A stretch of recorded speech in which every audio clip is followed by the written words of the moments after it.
যোৱা কৰি আছে কাজিয়া লাগিছে নি আকৌ এই ডাঙৰ পোৱা আৰু মাছো কৈছেচোন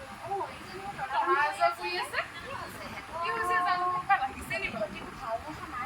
তাকে একবাৰ বজাৰ কৰিবলৈ ওলাই গৈছিলে নহয় ব'লা চাই আহোঁগে যোৱা নি